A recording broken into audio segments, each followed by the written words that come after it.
Guys आज हम आपको निधिवन के 16 रहस्य के बारे में बताने वाले हैं। वृंदावन का जंगल, वृंदा मतलब तुलसी, वन का मतलब जंगल, तुलसी का जंगल। इस तुलसी के वन को निधिवन के नाम से जाना जाता है, जहां लोगों की मान्यता है कि श्री कृष्ण जी और राधा रानी प्रति रात को यहाँ आते हैं और रास लीला करते हैं। यह दुनिया में बहुत प्रसिद्ध और विख्यात है। तो हम इस निधिवन के बारे में आपको आज यहाँ के रहस्य के बारे में बताने वाले हैं। निधिवन एक तुलसी के पेड़ों का वन है, जो कि माना जाता है कि आज से तकरीबन 5.25 साल पहले लगभग 10 किलोमीटर डायमीटर में फैला हुआ था और उसी जगह को लोग वृंदावन के नाम से जानते हैं।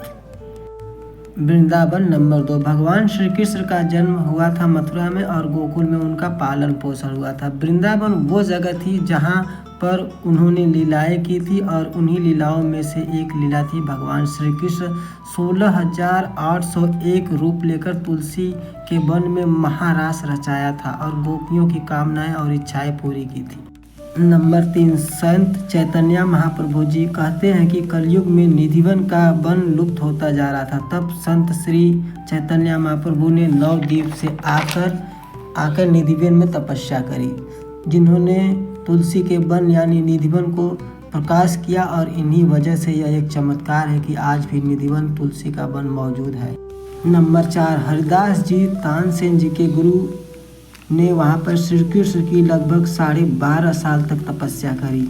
उनके तपस्या के बाद भगवान श्री कृष्ण के दर्शन प्राप्त हुए और उन्हीं वजह से निधिवन में 2 मूर्तियाँ प्रकट हुई थी, जिसकी वजह से आज वृंदावन का नाम रखा गया है, जिसमें पहली मूर्ति थी वृंदावन बिहारी और दूसरी बांके बिहारी। नंबर 5। तुलसी के वो पेड़ हैं जो हमारे घर में उगाते हैं, उसमें से तुलसी रामा और श्यामा होती है, लेकिन जो वहाँ पे तुलसी है वो वन तुलसी है, जो माना जाता है कि वह तुलसी नहीं, उस युग की गोपियाँ हैं जो कृष्ण के साथ रास लीला करना चाहती थीं।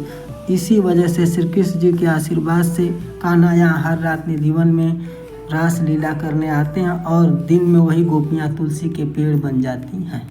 नंबर 6। निधिवन के इन्हीं तुलसी के पेड़ों को आप ऊपर से देखेंगे तो काफ़ी हरे भरे नज़र आते हैं, लेकिन आप नीचे से देखेंगे तो जैसे सूखे और मुरझाए हुए लगते हैं। माना जाता है कि यह एक चमत्कार है। असल में यह पेड़ नीचे से झुककर धरती को छू रहे हैं, जो कि यह दर्शाता है कि आज भी वह पेड़ झुककर श्री कृष्ण जी को नमन कर रहे हैं।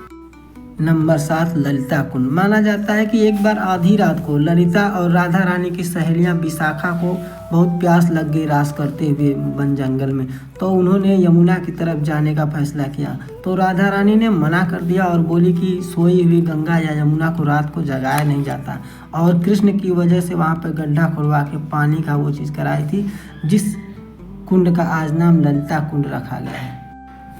नंबर 8।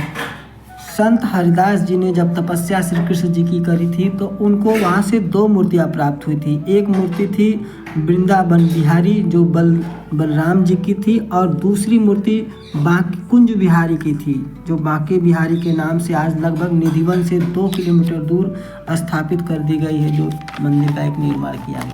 Guys number 9। निधिवन में आज भी एक महल है, जिसे हर रात 7:30 बजे की आरती के बाद वहाँ के पुजारी उस महल में श्रृंगार का पूरा सामान सजा देते हैं, और अगले दिन जब देखते हैं तो वहाँ का सारा सामान बिखरा पड़ा होता है, जिसे प्रतीत होता है कि यह उपयोग किया गया है। यह एक चमत्कार निधिवन में हर रात को होता है, जिससे यह माना जाता है कि हर रात श्री कृष्ण जी और राधा रानी आज भी निधिवन में आते हैं और रास करते हैं।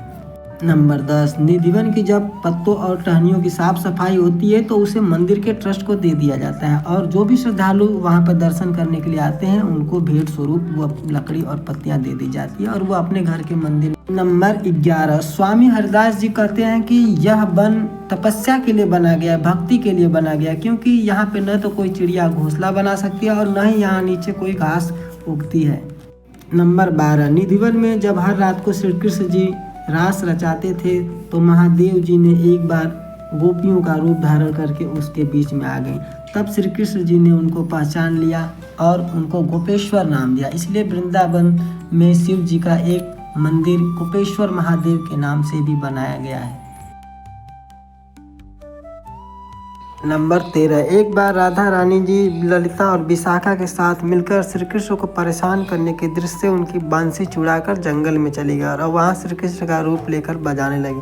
तभी श्री कृष्ण ने उनको बंसी चोर की उपाधि दी और यह मंदिर भी आपको यहाँ पे देखने को मिलेगा, जो राधा रानी बांसुरी चोर के नाम से जानी जाती हैं।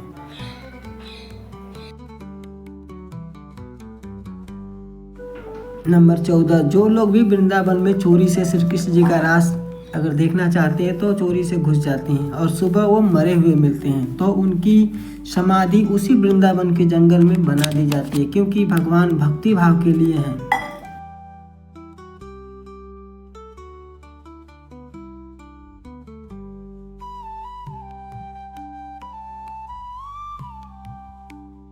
एक बार नंबर 15, भगवान श्री कृष्ण जी द्वारिकापुरी गए और वहाँ के साधु लोगों ने बहुत प्रेम से भगवान के लिए 56 भोग बनाया और श्री कृष्ण जी बहुत नाराज और दुखी हो गए। तो वो साधुओं ने पूछे आखिर कारण क्या है, तो उन्होंने बताया कि जब तक वृंदावन के लोग मुझे कोई गाली न दे तब तक मुझे कोई खाना हजम नहीं होता है और पेट नहीं भरता है।